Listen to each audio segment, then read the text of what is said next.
Hi guys.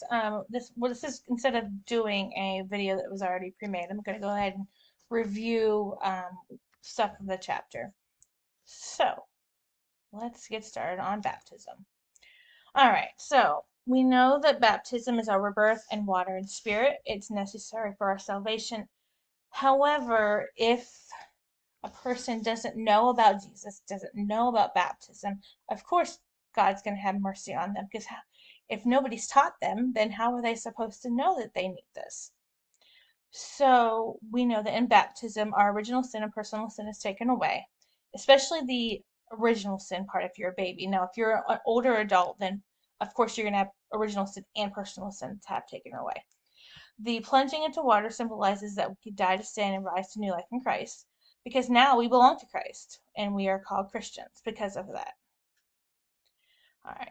So Jesus welcomed everybody, including those who were discriminated against, those who were considered low class, those who were isolated, maybe because they were widowed, maybe because they were sick, um, or those who were just basically they looked funny, so they were isolated.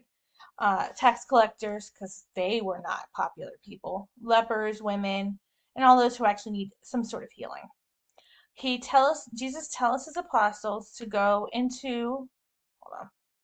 on, go into the world and baptize in the name of the Father, the Son, and the Holy Spirit, and whoever believes in him will be baptized, or whoever believes and is baptized will be saved. But again, like I said, if you've never heard of Jesus and you die, of course God's going to have mercy on you. All right, so who can baptize? Well, normally it's a priest, bishop, or a deacon. However, they're under extraordinary circumstances, anyone can baptize if someone is in danger of dying.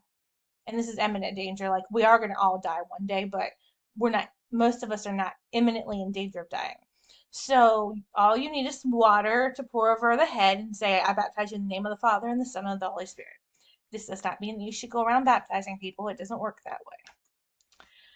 All right, so in Jewish tradition, water was a powerful symbol of salvation and purification. During Jesus' time, a ritual of washing in water to prepare for sacred times or events. Remember, because they didn't always wash their feet. And they didn't always take showers either. John the Baptist encouraged this ritual and encouraged people to be baptized in the River Jordan to prepare themselves for heaven. John is notorious for saying, "I baptize with water, but somebody is going to come after me that I'm unworthy to open undo his sandals." Jesus comes into the picture, and he basically points out that Jesus is the Messiah who they've been looking for. Um, so Jesus asks him to baptize him. John kind of hesitates because, well, he knows Jesus is the Messiah. He doesn't need to be baptized. But basically, Jesus basically says, "Well, we'll allow it, and let's get on with it." And so the sky opens up after Jesus is baptized, and Holy Spirit comes out, and God speaks, "This is my beloved Son, with whom I am well pleased," because this Jesus is anointed by God as prophet, priest, and king.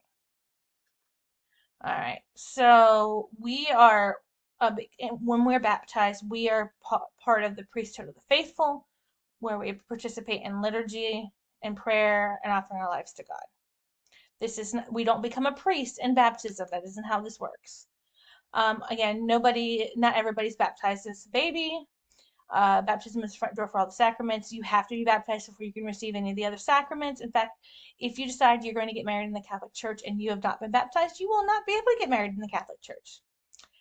You're never too young or too old to be baptized and begin your new life in Christ. We talked about RCIC and RCIA. They're both it's a program that helps people join the Catholic Church. There's a lot of training and a lot of work that goes into it. Again, it includes prayer and liturgy and religious instruction and tradition and service. They're called catechumens, and they go through the catechumenate process. They receive If they're entering in the church, they enter on Easter Vigil. It's the Saturday before Easter. Adults will receive baptism, Eucharist, and confirmation. Children, it really depends on how old they are. We talked about what they receive. Each group receives: instruction, moral conversion, worship, and ministry. Godparents are needed. At least one godparent who is a faithful Catholic. They are to be examples of Christian discipleship and promise to support the child person as he or she grows in faith. The celebrant is the priest or the deacon that celebrates the baptism. We've got the color white, we've got oil, and we've got the candle, which are pretty predominant symbols in baptism. The priest says, "I claim you for Christ our Savior," does a litany or a list of saints, and asks a series of questions. Do you believe in God the Father Almighty, creator of heaven and earth? Do you reject sin so as to live in the freedom of God's children? And do you reject Satan and all his works and all his empty promises? Just in case you weren't clear, you're supposed to say "I do" to each one of them. If you don't say "I do," well, then this baptism may or may not be null and void, which means that it's not baptism. Okay, so that concludes my little review section. If you have any questions over the weekend, let me know, email me, and I'll get back to you. Have a great weekend. I will see you on Tuesday. Make sure you're ready for this test.